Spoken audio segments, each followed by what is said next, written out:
आपका स्वागत है। मैं हूं आपके साथ आशा सरमाल। चलिए शुरुआत करते हैं बुलेटिन के इस वक्त की बड़ी खबर से शुरुआत करेंगे। आपको बताते चले कि लगातार आपको बताते चले कि कल रात से ही सुर्खियां बटोरती हुई नजर आई है, क्योंकि राकेश पंडिता की निर्मम हत्या पर पाकिस्तान की यहां पर जिस तरह से सोच है वो देखने को मिल रही है और भाजपा ने अब पूरी तरह से मोर्चा जो है वो संभाल लिया है। पाकिस्तान को इंसानियत का कातिल करार दिया गया है और हत्यारे आतंकियों को उनके अंजाम तक पहुंचाने का भी भाजपा की तरफ से यहां प्रण लिया गया है और नम आंखों से पंचतत्व में विलीन किए गए हैं राकेश पंडिता। आपको बताना बहुत जरूरी है कि कल त्राल इलाके के अंदर यहां पर आप देखिए कि राकेश पंडिता की हत्या कर दी जाती है और उसके बाद उनके शव को जम्मू लाया जाता है, जहां पर पंचतत्व में उन्हें विलीन कर दिया गया। लेकिन एक बार फिर से दुख भरी खबर जो है वो कश्मीर से ही निकलकर सामने आई थी, जहां पर एक बार फिर से इंसानियत को तार-तार करने की कोशिश की गई और सीधे तौर पर यहां भाजपा पार्टी की तरफ से पाकिस्तान पर करारा हमला करने की कोशिश की गई है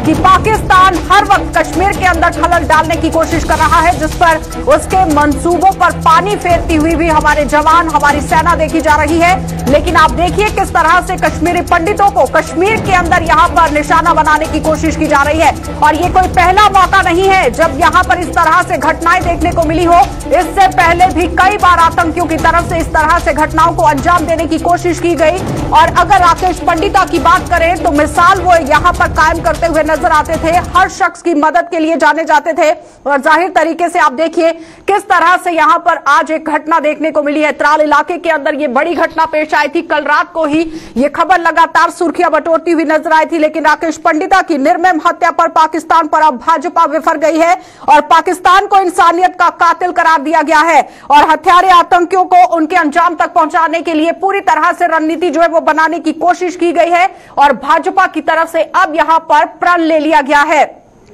नम आंखों से आज यहां पंचतत्व में राकेश पंडिता को विलीन कर दिया गया। दोनों तस्वीरें आप देखिए, अनंतनाग और उसके साथ ही जम्मू की तस्वीरें आपको दिखाई जा रही हैं। अनंतनाग के अंदर किस तरह से राकेश पंडिता को श्रद्धांजलि अर्पित की जा रही है, क्योंकि राकेश पंडिता ने कश्मीर के अंदर इंसानियत को जगाया, आम लोगों के लिए वहां पर काम करते हुए वो नजर आए, क्योंकि जब उन्होंने इलेक्शन लड़ा, जब वो चुनाव में कूदे थे, उस वक्त हर किसी ने चुनाव लड़ने से मना कर दिया, लेकिन इन्होंने वहां पर अपनी दारोमदारी जो है वो पेश की और जाहिर तरीके से वहां पर जीतकर भी सामने आए। दूसरी तस्वीर आपको जम्मू से दिखाई जा रही है, जहां पर पंचतत्व में इन्हें यहां विलीन कर दिया गया, लेकिन नम आंखों से हर कोई यहां पर पहुंचा हुआ था। भारतीय जनता पार्टी के भी जितने आला नेता हैं वो भी यहां पर पहुंचे हुए थे। सबसे पहले कश्मीर का ही रुख करेंगे। अनंतनाग से फिदा हुसैन हमारे साथ जुड़ चुके हैं। फिदा, जिस तरह से ये घटना देखने को मिली है, ये कोई पहली घटना नहीं है, इससे पहले भी भारतीय जनता पार्टी के लोगों को कई बार निशाना बनाने की कोशिश भी की गई है।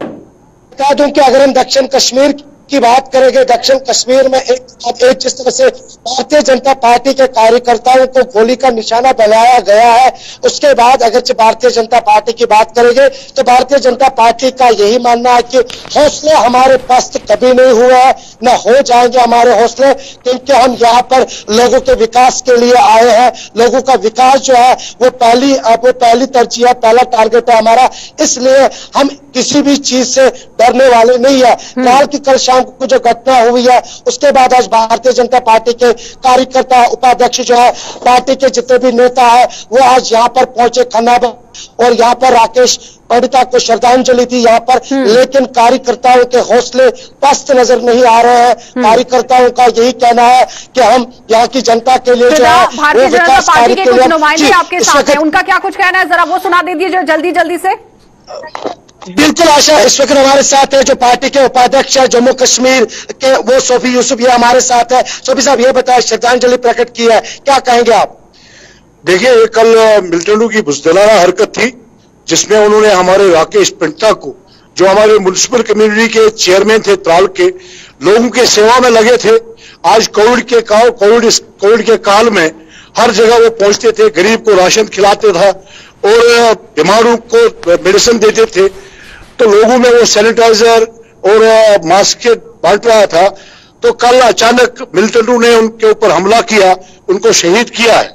मैं मिलिटेंटों को कहना चाहूंगा कि आप अपनी उल्टी गिनती आपको शुरू हो गई है, क्योंकि आपने उस सवाल महान इंसान को हमसे अलग ही वहां पर टारगेट करने की कोशिश क्यों की जा रही है, ये बड़ा सवाल है। माइनॉरिटी को ही क्यों आखिरकार टारगेट बनाया जाता है, ये प्रश्न है। देखिए, यहाँ मिलिटेंटों को आंखें नहीं है, वो माइनॉरिटी को नहीं देखते हैं। उन्होंने हमारे 20 कार्यकर्ताओं को आज तक शहीद किया है। मैं कहना चाहूंगा कि मिलिटेंटों की ये बौखलाहट है, जो उनको रास्ते में मिलता है, जो लोक सेवा में लगा है, उसके ऊपर जो है वार करते हैं। बट मैं आपको बताना चाहूंगा बहन जी कि मिलिटेंटों की उल्टी गिनती शुरू हो गई है। इनका जो है ऑपरेशन ऑल आउट हो रहा है। पिछले साल में भी 300 मिलिटेंटों को मौत के घाट उतारा गया है और जिन्होंने ये किया है। अभी बिजबारा में हमारे 2 नौजवान जो हमारे आतंकियों के अंदर देखने को मिल रही है, जिसका सबूत वो इस तरह से दे रहे हैं। लेकिन लगातार आप देखिए सुरक्षा बल किस तरह से वहां पर डटे हुए हैं, नाको चने चबाए जा रहे हैं, मौत के घाट भी आतंकियों को उतारा जा रहा है। लेकिन उसके बावजूद भी इस तरह से घटनाएं जो है वो पेश आ रही है। बहुत बहुत धन्यवाद फिदा जानकारी के लिए। तो फिलहाल आपने देखा कि फिदा हुसैन हमारे साथ अनंतनाग से जुड़े हुए थे और उनके साथ ही कुछ लोग वहां पर भारतीय जनता पार्टी से भी ताल्लुक रखते हैं, जिन्होंने सीधे तौर पर आतंकियों पर निशाना साधते हुए कह दिया है कि यहां पर सिर्फ और सिर्फ एक बौखलाहट देखने को मिल रही है, जो साफ तरीके से आप देखिए किस तरह से हरकतें जो है वो आतंकियों की तरफ से करने की कोशिश की जा रही है, क्योंकि माइनॉरिटी को लगातार कश्मीर के अंदर टारगेट करने की कोशिश की जा रही है। और उसके साथ ही आपको यह बताना बहुत जरूरी है कि आखिर किस तरह से हालात जो है वो बनते हुए नजर आएंगे। जम्मू से भी यहां पर लेंगे कि अभिजीत जसरोटिया क्या कुछ कहना चाहते हैं, उनसे भी बातचीत करना बहुत जरूरी है, क्योंकि एक तरफ आप देखिए कश्मीर का रुख यहां पर किस तरह से अपनाते हुए आतंकी देखे जा रहे हैं, पाकिस्तान के अंदर बौखलाहट देखी जा रही है। और उसके साथ ही साथ यहां पर बहुत बड़ी तरीके से यह बात करना बहुत जरूरी है कि आखिर आतंकी जो गतिविधियां हैं उस पर नकेल भी कसी जा रही है, लेकिन उसके बावजूद भी आप देखिए हरकतें किस तरह से करने की कोशिश की जा रही है। आगे बढ़ जाएंगे, आपको जिला राजौरी लिए चलते हैं, क्योंकि अभिजीत से हमारा संपर्क नहीं हो पाया है, तकनीकी खराबी की वजह से संपर्क नहीं हो पा रहा है। अगली खबर राजौरी की होगी और राजौरी से आप देखिए किस तरह से बड़ी खबर जो है वो देखने को मिली है। लगातार वहां से जमशेद मलिक हमारे साथ जुड़ेंगे, क्योंकि ज्यादा तरीके से आपको यह बताना बहुत जरूरी है कि जिस तरह से केसेस जिला राजौरी के अंदर बढ़ते हुए नजर आए हैं, मौत का आंकड़ा वहां पर बढ़ता हुआ नजर आया है, तो जमीनी सतह पर जानना बहुत जरूरी था कि आखिर क्या कुछ सूरत हाल वहां पर बनते हुए नजर आएंगे।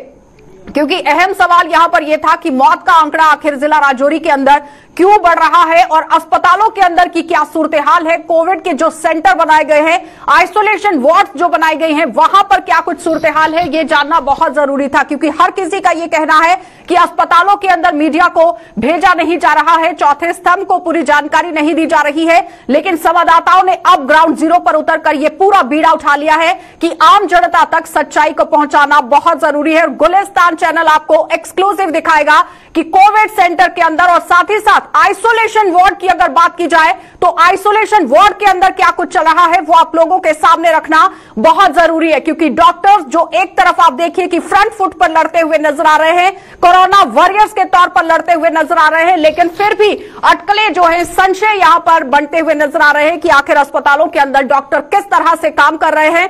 अब आपको ये जमीनी सतह पर लेकर जाना बहुत जरूरी था और लगातार ग्राउंड जीरो पर जिस तरह से गुलिस्तान चैनल के रिपोर्टर डटे हुए हैं वो देखने वाली बात है, क्योंकि हर जगह से आपको सच्चाई दिखाने की कोशिश की जाती है और बताने की कोशिश की जाती है कि आखिर सूरत हाल क्या कुछ है वहां पर। लेकिन यह समझिए कि जिला राजौरी के अंदर से जिस तरह से मौत का आंकड़ा बढ़ता जा रहा था, इस पर मोहर लगाना बहुत जरूरी था कि आखिर मौत का आंकड़ा क्यों बढ़ रहा है और सिर्फ जो मौत हो रही है वो रात के समय में क्यों हो रही है, दिन के समय में क्यों नहीं हो रही।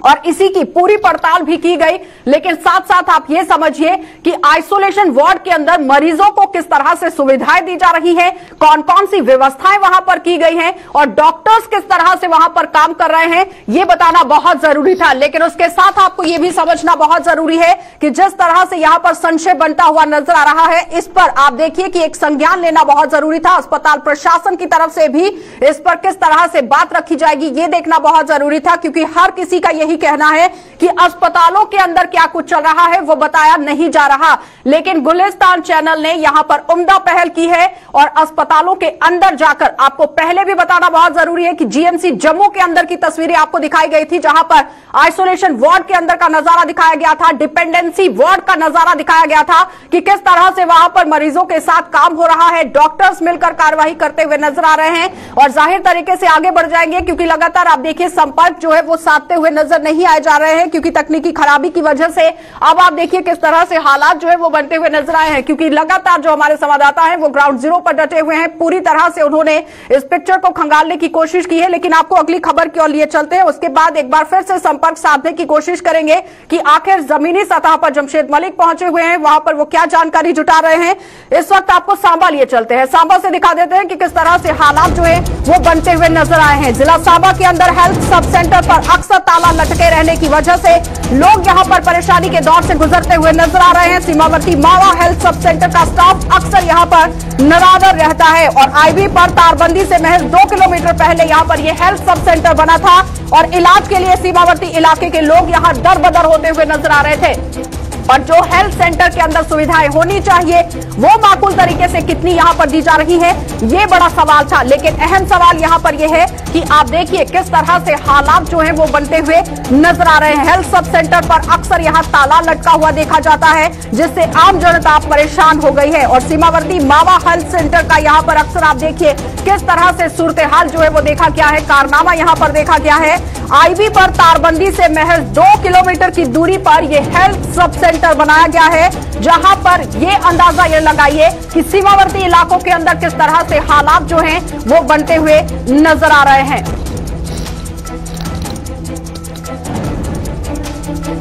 और इलाज के लिए सीमावर्ती इलाके के लोग लगातार आप देखिए परेशान होते हुए नजर आ रहे हैं। और बड़ा सवाल यहां पर यह है, और साफ तस्वीरें आपके सामने हेल्थ सेंटर की कि किस तरह से हालात वहां पर बनते हुए नजर आए। साफ तस्वीरों में आप देखिए कि हेल्थ सेंटर में किस तरह से ताला लटका हुआ नजर आ रहा है। लेकिन आप महज यहां पर यह जानना बहुत जरूरी है कि आखिर ये ताला लटकाया क्यों गया है। और सीमावर्ती इलाका है, दूसरी तरफ आप देखिए कोरोना महामारी चल रही है, हेल्थ सेंटर को खुला होना चाहिए, यहां पर डॉक्टर्स की तैनाती होनी चाहिए, स्टाफ की तैनाती होनी चाहिए, लेकिन मुकम्मल तरीके से यहां पर कुछ भी देखा नहीं गया है। ऋषि खजूरिया हमारे साथ जुड़ चुके हैं। ऋषि, आखिर ऐसे सूरत हाल क्यों?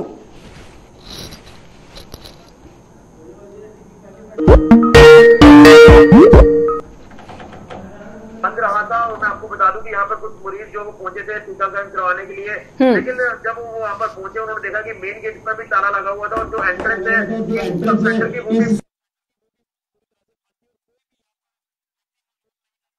नहीं था। लेकिन कहीं ना कहीं थके हारे वो जो लोग थे वहां पर इंतजार कर रहे थे कि अगर कब ये सब सेंटर खुलेगा, वो घरों पर वापस आ गए।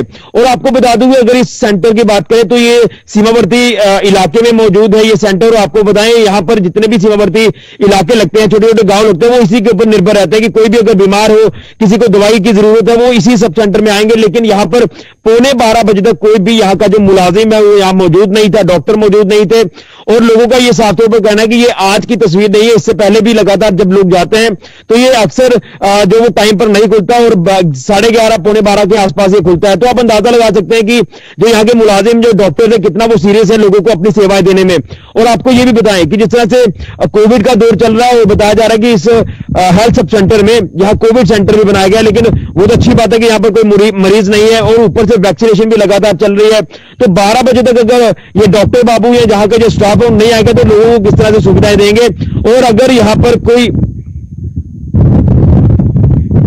फराहम कराई जानी चाहिए थी जिला सांबा की तरफ से, जो पहले यहां पर अच्छी खबरें देखने को मिली, लेकिन अब आप देखिए जमीनी सतह पर क्या कुछ दिख रहा है जिला सांबा के अंदर। आखिर कदम क्यों नहीं उठाए गए?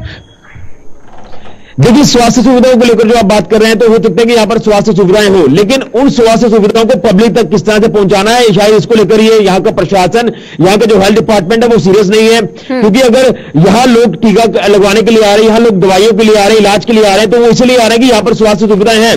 लेकिन यहाँ पर वक्त पर ना आना ये साफ तौर पर दर्शाता है कि यहाँ का जो स्टाफ है वो अपने काम को लेकर सीरियस नहीं है, वो लोगों की हित को लेकर सीरियस नहीं है, लोगों की जान को लेकर सीरियस नहीं है। इसलिए यहाँ एक ये बड़ी की सामने आई है इस हेल्थ डिपार्टमेंट सांबा की। अपने साथ बहुत बहुत धन्यवाद ऋषि। इस वक्त जमशेद मलिक हमारे साथ जुड़ चुके हैं, क्योंकि जमशेद मलिक लगातार आइसोलेशन वार्ड का रुख कर रहे हैं और मुकम्मल तरीके से जिस तरह से पहले आपको बताया गया है कि जमशेद मलिक ने आज ग्राउंड जीरो पर जाने की कोशिश की है, वहां पर पूरे सूरत हाल को जानने की कोशिश की है और वो अपने दर्शकों को आज दिखाना बहुत जरूरी था कि अहम सवाल जो आम जनता के दिमाग में यहां पर देखा गया है, जहन में देखा गया है, अब दिखाना बहुत जरूरी है। जमशेद, क्या कुछ है सूरत हाल पूरा आइसोलेशन वार्ड के अंदर? अगर ये कहें कि इस दिनों से जिस तरह लोगों की तरफ बार बार ये कहा जा रहा था कि हॉस्पिटल आए दिनों डेथों का आंकड़ा कहीं ना कहीं डॉक्टर इसलिए आज हमने ये सोचा कि ग्राउंड पर आकर देखें, और ग्राउंड के हालात बिल्कुल अलग नजर आते हैं, जहां डॉक्टर पूरी तरह अपना काम करते नजर आ रहे हैं। डॉक्टरों की टीमें हर वार्ड के अंदर आइसोलेशन की वार्ड में देखने को मिल रही है, जहां बाकी स्टाफ जो भी है, चाहे नर्सेज हो या पैरामेडिकल जो भी स्टाफ है, वो सारा अपना अपना काम करता नजर आता है। इस वक्त भी हम एक वार्ड के अंदर खड़े हैं, जहां पर हम आपको गुरुजी दिखाते हैं, यहाँ सिर्फ ये 2 साल का बच्चा है जो पॉजिटिव पाया गया है। इसके पॉजिटिव आने के बाद आप देख सकते होंगे कि डॉक्टर कितने इसके पास इस वक्त भी यहाँ खड़े हैं। इनकी वालदा भी हमारे साथ हैं, उनसे भी बात करेंगे, पहले फिर डॉक्टर से बात करेंगे। जिस तरह से बच्चा राजौरी के अस्पताल के अंदर से दिखा रहे हैं, आइसोलेशन वार्ड के अंदर से दिखा रहे हैं, और महज ये देखना और जानना बहुत जरूरी है। जी जमशेद जी, मैम जी आपका बेटा पॉजिटिव है, किस तरह की डॉक्टरों की तरफ से? डॉक्टर यहाँ पे आके रोज चेक कर रहे, जो स्टाफ है वो भी आके चेक कर रहा है, देख रहा है ऑक्सीजन उसको जा रही है नहीं जा रही, तो कमी तो नहीं है। इंजेक्शन टाइम पे, ऑक्सीजन की कोई कमी नहीं है, इंजेक्शन भी टाइम पे लग रहे। जो लोग सवाल उठा रहे हैं डॉक्टरों पे कि डॉक्टर अंदर लापरवाही करते हैं, उन लोगों के लिए आप क्या मैसेज देंगे? या आपको लग रहा है कि आपके बेटे को नहीं, मेरे बच्चे को ट्रीटमेंट अच्छा करे, शायद भावुक हो गई है वो, क्योंकि उनका बच्चा बीमार है जमशेद, और वहां पर दिखाना बहुत जरूरी है। जरा कैमरा को पूरा घुमाइए, किस तरह से हालात वहां पर बनते हुए नजर आ रहे हैं। जमशेद मलिक, आप देखिए पीपीई किट पहनकर वहां पर पहुंचे हुए हैं, डॉक्टर्स वहां पर पहुंचे हुए हैं। किसी डॉक्टर से बातचीत कर लीजिए, क्योंकि कोरोना वॉरियर्स के तौर पर फ्रंट फुट पर डॉक्टर्स को देखा गया है। जमशेद गुरुजी, ये जो पूरा स्टाफ आपको इस वक्त नजर आता है, principal medical college medical college हो या डॉक्टर जितने भी हों, ये सारे मौजूद हैं और देख सकते होंगे आपके ये किस तरह काम अपना करते हैं। हालांकि ये बड़ी बात आपको दिखा रहा हूं कि प्रिंसिपल कॉलेज मेडिकल कॉलेज के खुद भी इस वक्त वार्ड का दौरा कर रहे हैं। पहले इनसे ही हम बात करते हैं। डॉक्टर साहब, जिस तरह लोगों की तरफ से सवाल उठाए जा रहे थे, कल भी कुछ लोगों की तरफ से कहा गया कि हॉस्पिटल में ऑक्सीजन की कमी के कारण लोगों की मौत हो रही है, क्या कहेंगे आप? ये गलत बयान दे रहे हैं। हमारे पास इस समय इतना ऑक्सीजन बहुत स्टॉक पड़ा हुआ है, हमारे पास इस समय 200 के ऊपर सिलेंडर पड़े हुए हैं। जो हमारा ऑक्सीजन प्लांट जो कि 75 पेशेंट के लिए है, आज की डेट में हमारे पास पेशेंट 70 से कम है, तो वो पॉसिबल ही नहीं। अगर हाई फ्लो पे भी चलाओगे तो ऑक्सीजन सिलेंडर की हमें जरूरत ही नहीं है, तो हम हाई फ्लो यानी प्लांट के ऊपर ही कर सकते हैं। एक्चुअली कुछ यही होता है कि पेशेंट आते हैं, जब थोड़ा ठीक होने लगते हैं, वो अपने आप को डिस्चार्ज करा लेते हैं अगेंस्ट द मेडिकल एडवाइस। जब फिर दोबारा उनको दिक्कत आती है, फिर वहां पे दोबारा आ जाते हैं। जब दोबारा आते हैं, कंडीशन वर्स्ट होती है, अगर कुछ हो जाए डॉक्टरों के ऊपर ब्लेम करते हैं, ये डॉक्टरों की गलती है। जमशेद, सवाल कीजिए कि जिस तरह से अपने ही इस समय साथ छोड़ जाते हैं, अंतिम संस्कार तक नहीं कर रहे हैं, लेकिन डॉक्टर उन लोगों के साथ रहकर उनका इलाज कर रहे हैं, और उसके बावजूद भी सवाल यहां पर डॉक्टर्स पर उठ रहा है। ये कई वीडियो हमें ऐसे अपने भी मर गए तो उनको अंतिम संस्कार करने नहीं पहुंचे, जिसकी मिसाल हम मेंढर में आपको देंगे, जो हमने खबर की थी कि एक महिला की मौत होने के बाद उसके परिवार वाले भी उसका अंतिम संस्कार करने नहीं पहुंचे थे, वहां भी एम्बुलेंस का ड्राइवर ही सामने आया था। अगर कल की हम बात करें, कल जिस तरह एक आवाज उठी, उसमें सुप्रीटेंडेंट के खिलाफ कुछ लोगों की तरफ से ये कहा गया कि आपकी तरफ से लोगों को वो सामान नहीं दिया जा रहा है, जिसके कारण ये कल महिला की मौत हुई थी। क्या कहना आपका उसका? देखिए, मैं इसका टोटली खंडन करता हूं। ये बेसलेस जो है वो ये मॉडिफाइड इंटेंशंस की न्यूज है, जिसके द्वारा भी ये फैलाई गई सोशल मीडिया में। तो जैसे वर्दी प्रिंसिपल साहब ने कहा है कि हमारे पास पर्याप्त मात्रा में ऑक्सीजन जो है वो उपलब्ध है। अगर हम जैसे बात करें तो हमारी 75 जो है वो 1000 लीटर पर मिनट जो हमारा प्लांट है उससे हमें जनरेट होती है, तो उस पर हमारे 75 बेड जो है वो चल सकते हैं। लेकिन हमारे पास आज की डेट में या पिछले कई दिनों से जो पेशेंट की संख्या है, जो एडमिशन है आइसोलेशन वार्ड्स में, वो 70 से कम ही रहती है। तो इसके साथ साथ हमने पूरी व्यवस्था कर रखी है। जो हम जम्मू से जो सिलेंडर्स रिफिल करवाते हैं उस वो भी हमारे पास काफी संख्या में मौजूद हैं। और कल की जो अगर मारने की बात करें तो हमारे पास 90 से प्लस जो है वो सिलेंडर डी टाइप के थे, और 10 से जो बड़े सिलेंडर जो एच टाइप के हैं वो हमारे पास उपलब्ध थे। तो मुझे नहीं लगता है कि किसी किस्म की ऑक्सीजन की जो है कमी हमने इस सेकंड वेव में जो है आने दी है।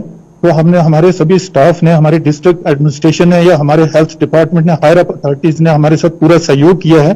तो हमने किसी भी प्रकार से ऑक्सीजन की कमी जो है वो मेडिकल कॉलेज जोरी के अंदर नहीं आने दी। आम जनता के साथ साथ कई डॉक्टर्स भी यहाँ पर पॉजिटिव हुए हैं, तो ये सब हमारे पास भी कोरोना की वजह से अपनी जान गंवा दी है। और इस वक्त इतनी चैलेंजिंग सिचुएशन है और आम जनता को किस तरह से आपस में तालमेल मिलाकर काम करने की जरूरत है जब हमें जरूरत पड़ती है। बाकी मेडिसिन की बात रही जो अगर ये कहें कि हम डॉक्टरों ने भी अपनी जानें गंवाई है, मगर राजौरी में भी एक स्टाफ नर्स ने अपनी जान गंवाई है लोगों की खिदमत करते करते। कंडी की रहने वाली उस औरत की भी मौत यहाँ पे भी। इस वक्त का मंजर भी मैं आपको दिखाऊं गुरुजी, मैं कैमरामैन से कहूंगा थोड़ा सा आगे आइए, आपको दिखाएगा कि चाइल्ड स्पेशलिस्ट डॉक्टर भी इस वक्त यहाँ पहुंचे हुए हैं जो इस बच्चे का इलाज कर रहे हैं, क्योंकि 2 साल का बच्चा है जो पॉजिटिव आया। और इसके घर वालों का भी हमने आपको सुना कि डॉक्टरों की तरफ से उनको हर चीज मुहैया की जा रही है। मगर फिर बात करेंगे हम प्रिंसिपल साहब से। प्रिंसिपल साहब, जिस तरह लोगों की तरफ से सवाल उठाए जा रहे हैं, लगातार अगर हम देखें तो डॉक्टरों ने भी अपनी जानें गंवाई हैं, आप पे लोगों का सवाल उठाना किस हद तक उसको सही? मैं तो इसको टोटली खंडन करता हूँ, ये कि पब्लिक को हमारे साथ चल के चलना चाहिए, क्योंकि पब्लिक को जब तक ये हमारे डॉक्टरों के साथ या स्टाफ के साथ कोऑपरेट नहीं करेंगे, हमारे डॉक्टर भी अपनी तरफ से 100% यानी कि उनको नहीं दे सकते हैं। जी गुरु जी, कुछ और लोगों से बात करते हैं। अगर हम डॉक्टरों से बात कर रहे हैं उसके साथ हम नर्सों से भी कुछ बात करेंगे जिसने अपनी खिदमत दी है इस कोविड में। क्या समझकर क्या सिर्फ नौकरी समझ के आप लोगों की खिदमत कर रहे हैं या इसको जज्बे लेके खिदमत कर? साथ ही इनकी सारे पेशेंट्स को देखती हूँ और उनका मतलब जैसे कि मुझे बताया जाता है मैं उसी तरह से उन सारे पेशेंट्स की केयर करती हूँ। और मतलब हम पूरी नाइट और पूरी ड्यूटीज में हम ऐसे ही इसी तरह से इसी मतलब गांव में इसी में होते हैं और हम अपनी पूरी मेहनत लगा देते हैं पूरी इनके पेशेंट्स की सेवा करने में।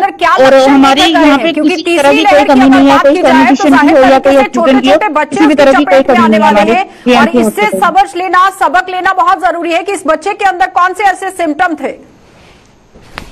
अगर ये कहें कि में राजौरी में काफी बच्चे पॉजिटिव आए मगर सभी घर अपने लौट चुके हैं, बस ये एक आखिरी बच्चा इस हॉस्पिटल में आइसोलेशन में है, ये इसकी भी हालत पहले से बहुत ज्यादा बेहतर हो चुकी है। तीसरी लहर की अभी तक हम बात शुरू कर रहे हैं मगर ऐसी लहर अभी देखने को मिली। हालांकि इस वक्त हमारे साथ एक और डॉक्टर साहब है जो ऑक्सीजन को देखते हैं। सर, जिस तरह लोगों की तरफ से ऑक्सीजन को लेकर सवाल उठाए जाए, आपके पास इस वक्त ऑक्सीजन कितने अवेलेबल? देखो, हमारे पास ऑक्सीजन की ना कभी कमी आई, हमारे पास प्लांट भी है, हमारे पास ऑक्सीजन सिलेंडर 314 है, बी टाइप 120 138 है, बी टाइप के, एच टाइप के हमारे पास 12 सिलेंडर हैं। हमारे पास कभी भी सिलेंडर की वजह से कमी किसी को नहीं आई है। अभी भी हमारे पास 100+ सिलेंडर पड़े हुए हैं। हमने वार्ड के अंदर भी स्टॉक किया है, हमारे पास बफर स्टॉक में भी हमने रखे हुए हैं। तो ऑक्सीजन की वजह से तक कमी आई ना आगे आने देंगे हम। ये कहा डॉक्टर साहब से बात करते हैं कि किस तरह के सिम्टम इसके अंदर पाए गए थे बच्चे के। डॉक्टर साहब, किस तरह के सिम्टम उस तरह देखना, मेरी तरफ डॉक्टर साहब आप जरा घूमेंगे, किस तरह के सिम्टम पाए गए बच्चे के अंदर? ये एक दिन की स्थिति का ये बच्चा है, घर में भी इसकी जो मदर थी वो भी पॉजिटिव थी। एक दिन की स्थिति, एक दिन का बुखार था और इसको सांस लेने में दिक्कत आ रही थी। दूसरे दिन आई, हमने एडमिट किया और दूसरे दिन ही इसका फीवर टूट कर हमने जो प्रोटोकॉल के हिसाब से इसका ट्रीटमेंट शुरू किया।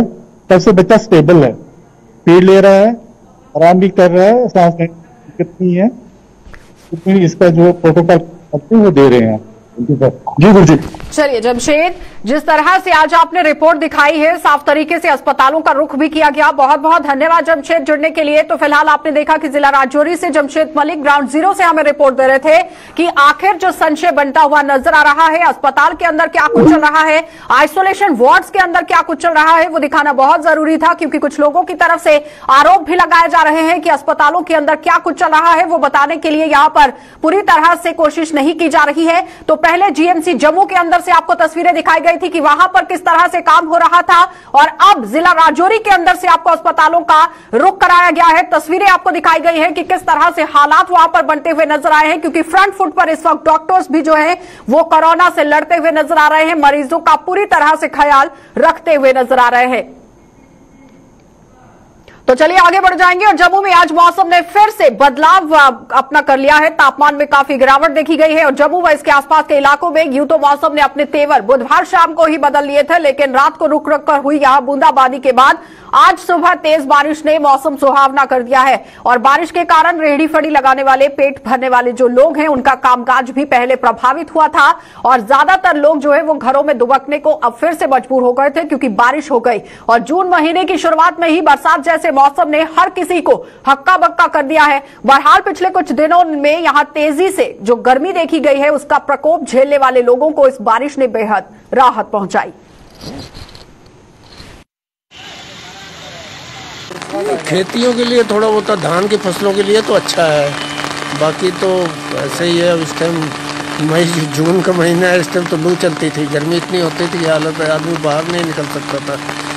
10 बजे के बाद में आदमी बाहर नहीं निकलता, लेकिन इस टाइम इस साल तो पूरा मई भी ऐसे ही गया, 2-4 दिन ही गर्मी रही, बाकी तो ऐसे ही है भी नहीं भी है, दोनों चीज़ें हैं। अब देखो क्या होता है आगे, बीमारी इतनी फैली हुई है। और कहना चाहेंगे कि जो हमारा जम्मू शहर मंदिरों का शहर है और जहाँ हर देव देवता की कृपा रहती है, जहाँ कोई भी आपदा नहीं आती है, जहाँ ऊपर वाले की माता की गौरी वाली माता की कृपा रहती है और ये मौसम हर 2-4 दिन के बाद सुहाना हो जाता है। इसलिए हम लोग तो बहुत खुश है इससे। हम भी सुबह सैर करने को निकले थे, ठंडी ठंडी हवा चल रही है, बहुत मजा आ रहा है और लोग भी खुश हैं।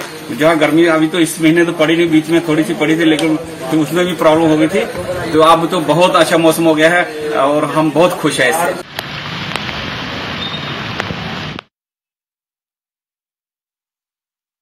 तो जम्मू में निर्माणाधीन कृत्रिम झील का काम जस का तस पड़ा हुआ है और जम्मू भी पर्यटन के मानचित्र पर लाने के लिए कुछ साल पहले कई नई परियोजनाएं शुरू यहां पर की गई थी, जिसमें ज्यादातर का वक्त आप देखिए किस तरह से कटता हुआ नजर आ रहा है। दीमक ही से चाट रहा है और कृत्रिम झील का काम बड़े जोरों शोरों से शुरू तो किया गया था और भाजपा पीडीपी की सरकार के कार्यकाल में लोगों को उम्मीद भी बंधी थी, लेकिन उन्हें जल्द ही बड़ी सौगात यहां पर मिलेगी, लेकिन उनके अरमानों पर अब यहां पर पानी फिर गया है। बड़ा दुर्भाग्य से कहना पड़ता है कि जो कांग्रेस और नेशनल कॉन्फ्रेंस की सरकार गिरने के बाद इस पे कोई भी संज्ञान नहीं लिया गया और जो प्रोजेक्ट इनके द्वारा पिछली सरकारों द्वारा चलाए जा रहे थे वो सारे बंद बस्ते में डाल दिए गए। लेकिन ये नुकसान जो है वो आम जनता का है। जिस तरीके से जम्मू कश्मीर का जो आर्थिक स्थिति है वो सिर्फ टिकी हुई है टूरिज्म पे। चलिए, तो आपने देखा कि एक्सक्लूसिव तस्वीरें आपको गुलिस्तान चैनल ने दिखाई हैं ग्राउंड जीरो से कि आइसोलेशन वार्ड के अंदर क्या कुछ चल रहा है। तो आम जनता को भी सहयोग करना बहुत जरूरी है, जिस तरह से गाइडलाइंस बताई गई हैं उनका पालन करना बहुत जरूरी है। और फिलहाल बुलेटिन में इतना ही। देश और दुनिया की खबरों के लिए आप देखते रहिए गुलिस्तान न्यूज।